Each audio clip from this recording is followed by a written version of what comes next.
ইরানের রাজধানী তেহরানে এক হামলায় নিহত হয়েছে ফিলিস্তিনের স্বাধীনতাকামী সংগঠন হামাসের প্রধান ইসমাইল হানিয়া। এ সময় তার এক দেহরক্ষীও নিহত হন। স্থানীয় সময় বুধবার এক বিবৃতিতে এই হামলার সত্যতা নিশ্চিত করে ইরানের বিপ্লবী গার্ড বাহিনী এবং হামাস। তার মৃত্যুতে এরই মধ্যে উত্তপ্ত পরিস্থিতি বিরাজ করছে পুরো মধ্যপ্রাচ্যে। এখন পর্যন্ত কেউ এই হামলার দায় স্বীকার না করলেও ইসরায়েলকে দায়ী করছে হামাস। হানিয়া হত্যাকাণ্ডে কড়া জবাব দেয়া হবে বলেও হুঁশিয়ারি দেন ইরান ও ফিলিস্তিনের স্বাধীনতাকামী সংগঠন হামাস। বিস্তারিত হাসনা আক্তারের আরেকটি প্রতিবেদনে। ফিলিস্তিনি স্বাধীনতাকামী সংগঠন হামাসের শীর্ষ নেতা ইসমাইল হানিয়া ইরানের রাজধানী তেহরানে এক হামলায় নিহত হয়েছেন। বিভিন্ন আন্তর্জাতিক গণমাধ্যম জানায়, বুধবার পৃথক বিবৃতিতে হানিয়ার মৃত্যুর খবর নিশ্চিত করেছে হামাস এবং ইরানের বিপ্লবী গার্ড বাহিনী IRGC।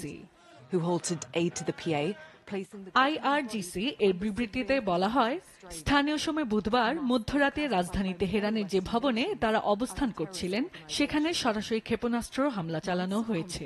এতে হানিয়া সহ তার এক দেহরক্ষীও নিহত হন। ইরানের নবনির্বাচিত প্রেসিডেন্ট মাসুদ পেজেশকিয়ানের শপথ গ্রহণ অনুষ্ঠানে যোগ দিতে গিয়ে এ হামলার শিকার হন তিনি। এ ঘটনার সঠিক তদন্ত চলছে বলেও জানিয়েছে তেহরান। হানিয়ার মৃত্যুতে শোক প্রকাশ করে এর কড়া প্রতিশোধ নেয়ার ঘোষণা দেয় হামাস এবং ইরান।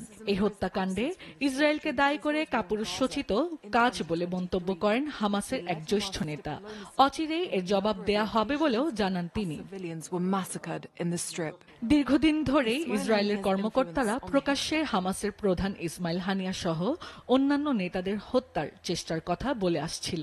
ফলে হামাসের এই দাবিকে যথাযথ বলে মনে করছেন অনেক আন্তর্জাতিক বিশ্লেষকরা। যদিও এই হামলায় ইসরায়েল এখনো দায় স্বীকার করেনি। এদিকে হানিয়ার মৃত্যুতে উল্লাস প্রকাশ করেছে তেল আবিব। একই সাথে এ নিয়ে কোনো মন্তব্য করেনি ইসরায়েলের মিত্র দেশ মার্কিন যুক্তরাষ্ট্র। এদিকে হামাস প্রধান হানিয়ার মৃত্যুতে শোক প্রকাশ করেছে রাশিয়া, তুরস্ক এবং চীন সহ মধ্যপ্রাচ্যের বেশ কয়েকটি দেশ। SATV news desk.